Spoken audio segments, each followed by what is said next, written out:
Hello and welcome to my channel, or welcome back to my channel. Hope everyone is doing well. Today I have 4 Reddit stories for you. All credit goes to the original posters. I will post the stories in the description box. The first story is called The Haunted House Across the Street. My house was the only house on my side of the street, and across the street are 3 other houses. 2 of them being haunted, my grandma's house being one of them. Next to my grandma's house and directly across the street from me was what we all called the White House. Obviously not the president's residence, but a regular 2-story home that was painted white, and it was absolutely haunted. This fact was confirmed when I was young simply because I was 10 and it looked like a house that would be haunted. It was abandoned, old looking, and not well kept. So it just had to be haunted, right? As I got older, I didn't even think about the house anymore until my first paranormal experience at my grandmother's house. I documented that experience in my paranormal podcast, Brave the Basement. After that, I started taking a big interest in ghosts and ghost hunting. I decided it was time to do the unthinkable and see if I could get inside the White House. The task was easier than I thought it would be. You could see the back door of the house from Grandma's backyard. I went up to the door and it was unlocked. Oh, the luck. When I stepped inside the door, the first thing that I seen was the entrance to the basement. It was right in the entrance of the back door. It was very scary looking because it was just a big hole in the floor with a set of steps, just had to go in. As I went down and turned on my flashlight, I was very disappointed. The stairs led to the smallest basement in the history of basements, and there was nothing down there but concrete walls. I then walked back up the stairs to explore the rest of the house. As I got to the top of the stairs, I turned right to walk into the living room. As I turned, there was a man standing in the entryway between the kitchen and living room. I stood there and stared at the man. He was about 6 foot tall, average build. He was wearing black pants and a white shirt. The thing I remembered most about the man was his dark hair and his black mustache. The mustache was well trimmed and it spanned across the width of his lips. The man just stood there and looked at me. After what seemed like hours, we just looked at each other. I was trying to work up the courage to say something, and as I started to say something, the man started to dematerialize right in front of my eyes. To say the man disappeared would not be the correct description of what had happened. When I say dematerialize, I mean it appeared as if all of the atoms and matter that holds form to shape a human body started breaking off like porcelain breaking in slow motion. As the pieces fell, they disappeared completely. I would estimate that this whole process lasted about 5 seconds, until the man was gone completely. I stood there in disbelief at what I just witnessed. I immediately ran out of the house in terror. I went straight to Grandma's house and told my cousin what I had just seen. She didn't believe me and wanted to see for herself. I reluctantly agreed to go back to that house. We searched the house for about 45 minutes and found nothing of interest. I knew we wouldn't find anyone because the guy was a ghost, not just someone hiding. People do not dematerialize. If I would have looked away and looked back and he wasn't there, I could say he hid, since I watched the fabric of his being fall off like crumbs falling off a piece of cake and disappear before hitting the floor. I can say without any doubt that this man was a ghost. As time went on, I found out something that not a lot of my cousins knew, but all my aunts and uncles knew about the house. My grandma was sitting on the steps outside of her house facing the street. My uncle was a little boy and was playing on the sidewalk. A car pulled up to the White House and a man got out. He went to the door and knocked. When the person who was living in the White House came to the door, he was shot and killed. His body fell down a small set of stairs and he landed on the sidewalk. My grandmother witnessed this murder, and ever since she would swear that when she did the dishes in the evening, she would see a man watching her from the abandoned White House. After sharing the story on my podcast, my uncle confirmed that the description I have of the ghost met the description of the man my grandmother witnessed being shot. To this day, I still get the creeps whenever I look at that house. Visiting my old birth town. When after 20 years I revisited my old birthplace, even if it would be just for a few days, not much has changed.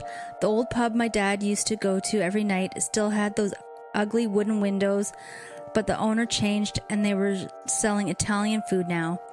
The tailor shop my mother worked in for over 50 years has become a store that sells all kind of electronic junk. I remember the little toy store I loved as a child. It was owned by a friendly old Italian guy called Federico, who must have died several years ago.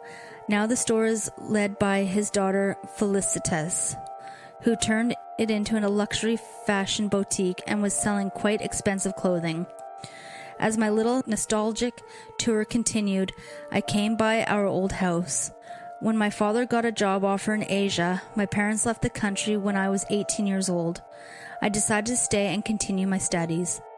There was a light burning in the living room, and I saw shadows moving behind a white curtain. I hope that new owner treats the house well, I thought, and I stood in front of the door thinking about ringing the doorbell. I didn't do it. I went on. The hotel I was about to stay in was built quite recently on a little hill at the edge of town. You could see the old forest my childhood friends and I used to play in, even though our parents had forbidden it several times. We gave ourselves the rather awkward name, the Bear Gang, and our symbol was a little cheap medallion with a bear on it. I still have mine somewhere in my home. There was Peter, who could be called the leader of our gang, Marco, a thin and pale-looking boy who might have had the most courage of us all, and last but not least, there was Jenny. Jenny was a little chubby, but she had the face of an angel, I thought back. I had a crush on her, but I never took the courage to tell her. I decided after I got rid of my luggage that I would take a little hike through the old forest. When we were kids, the old forest became a place of great stories and imagination. The holes in the trees we thought were homes to little pixies. The blowing sound of the wind to us was the cries of ghosts and spirits unseeingly flying through the leaves. 5 minutes into the forest, the pathway got thinner, and on the horizon you could see the old witch's hut that in reality probably was nothing more than a shed woodworker used to use. But even without the childish imagination, the wooden shed still had some creepiness to it. I decided to head back as something unexpected and, to me, rather scary happened. A wild boar was standing in the pathway, not more than 5 meters away. I backed up towards the old shed, always keeping an eye on the boar, that luckily didn't seem to care about me. The old door to the shed stood slightly open, and then I did something that, in hindsight, I wished I would have never done. I went to the shed. It smelled mostly of chipped wood, and there was another smell I couldn't quite put my finger on. It was dark inside, and I couldn't find a light switch, so I got my smartphone and turned on the light. I let out a short scream as I suddenly saw a full, real human skeleton, not quite an adult from its size, in the middle of the room. Horror changed to curiosity, but then curiosity quickly changed to a deep state of sorrow as I discovered a little medallion next to the skeleton. It had a bear on it, and on its back it said Jennifer Cole. "Jenny?" I murmured silently and kneeled beside the skeleton. What happened? Then I heard voices coming from outside, and I started to shiver over my whole body. I carefully peeked out the window, and as I could not see any persons, and decided to leave the shed and hide behind a large tree. After a few moments, a group of 5 people became visible. An old lady who could actually be an old witch, and 4 figures dressed in dark red coats with hoods over their faces. The 4 hooded beings were carrying a young boy of maybe 13 or 14 years of age. They brought the boy inside the shed. The old hag-like woman followed last, and she would close the door. Then I heard them sing what sounded like chants in a strange tongue. It sounded old, but it was not Latin. Also, it did not sound like Greece or Hebrew, or in whatever language old church songs might be sung in. I should leave, I thought, but something held me in place. And then after several minutes of singing, they repeatedly chanted a word that sounded like Zarash, Zarash, Zarash. and I cannot tell what happened, but I will never forget the sudden scream of horror and pain coming from inside the shed, followed by a ghostly silence that was only erupted by the ongoing Zarash chants. I ran away as fast as I could, not thinking about any boars or other wild animal I might bump into. Back in town, I needed to talk to someone, but then I tried to tell the lady of the hotel reception about my story. She would just ignore it and continue with something else. I also went to the police to tell them about what I witnessed, but as soon as took the word forest in my mouth, they would all turn away and they would all say, "Do not talk about that forest. The forest does not exist. Forget about the forest." And then they would not continue to speak with me about this topic. This was well over a year ago, and I'm long back in the city I live in now. But sometimes when I lay awake in bed, I would still think about Jenny's skeleton, and I would still think about the horrible scream. Don't get caught in the rain after midnight. I had spent several nights up to this point in the library studying for finals. The college library was under renovation, so the town one would have to make do. One night I stayed out particularly late and began driving home when I realized that my tired ass forgot to put gas in the car that morning. The car stopped on the side of the road and the college was at least a 10-minute walk away. It was 11:58 p.m. when I got out of the car.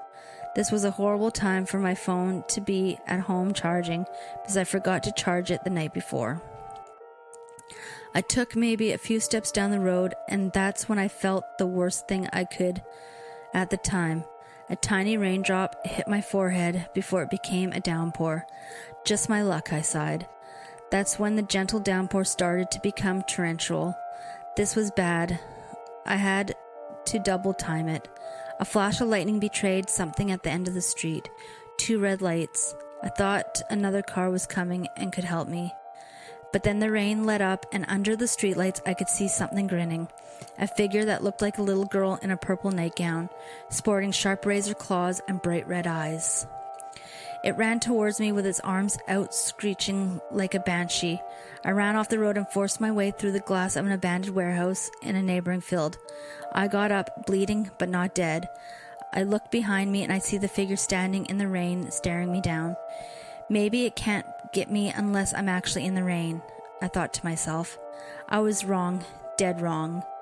When I turned around, I saw the shadows on the wall begin to morph and contort as the thing crawled out on the wall. I ran back outside. This thing was going to get me. It's everywhere. There was another flash of lightning, and the thing was directly in front of my view now. I booked it in the other direction, already feeling exhausted, when I found myself back on the road. Because of the rain, I couldn't see in front of me, but I could see my car. I got in and locked the doors. The lightning flashed again, and this time she was right at my window. I could make out the details of her pouting blood-covered face and sharper than average teeth, and her razor-sharp nails against the window. I was going to die. I knew it. She was going to force her way in. I closed my eyes and cried as I waited the end, but then the rain stopped. The torrential downpour went deafeningly silent. I looked around, and in the backseat there was no sign of her. I decided to wait until dawn before going back out for my phone. When dawn broke, I was scared and exhausted. Eventually, though, I made it to college, and my professor let me use his phone to call my mom and let her know what was going on. I didn't tell her about the monster in the rain, just that my car ran out of gas, and I was stuck in the rain until morning. You would think that this is the end of the story, but you would be wrong. Whatever that thing was, it marked me like prey. Every night where it rains after midnight, I see it come through the walls of my house, where the rooms aren't lit. It moves through the shadows. I think about running to my mom's, but what if it gets her? The only option I had was to go to a hotel and keep the lights on all night. I'm only writing this because I am making a stand against whatever this thing is. If I succeed, I will update you. If I don't, well, you won't be hearing from me. A skinwalker attached itself to me. I don't think it's gone forever. For a little context, I was in my sophomore year of high school in the Apachalin mountains. My class had about 70 people, so as you can imagine, this is a tiny place, not really visitors or tourists, just woods and fields for farming. So one night, I'm asleep upstairs in my bedroom with my sister's room right across the hall. It's around 3:34 a.m. when I hear my mom calling my name, just loud enough to wake me up. I holler back, "What?" She keeps calling, so I get louder, "What?" She continues to call out, so I get up and turn my light on, about to walk out in the hallway. I had woken my sister, and she asked me, "Why are you yelling?" I tell her, "Mom's hollering for me." She telling me, "Mom's not yelling for you. Go to bed." I'm confused and just go back to bed. Later that day, I asked my mom if she had yelled for me last night. She says no, and they all laughed about it, saying I was dreaming. But I had gotten up and turned my light on and was awake. I knew what I had heard. Then the weird stuff started happening. Tapping on my windows at night, stuff not being where I left it, hearing footsteps in the attic. A couple months after, I'm driving home around 12 at night on a gravel back road enclosed by woods, and that's when I see it. About 7 foot tall, brown, skinny, and scraggly. Not hairy, but scraggly, kind of hard to explain. It was running towards my car, going the opposite direction of me. I slammed on my brakes, thinking I was going to hit it. At that point, I had no idea what it was. I was in shock. After a couple days, I freaked myself out and my family. They took me to a spiritual medium and told us that it had attached itself because of the ley lines that go through our property. She did some cleansing on me and told me that it most likely wouldn't come back. Now it's 5 years later and I still get creeped out and anxious about driving at night. The feeling like something or someone is watching me. I just hope it's gone forever. Any advice is welcoming for protecting myself. Thank you for listening. If you like this type of content, please consider subscribing and liking my channel, and I will see you on the next one.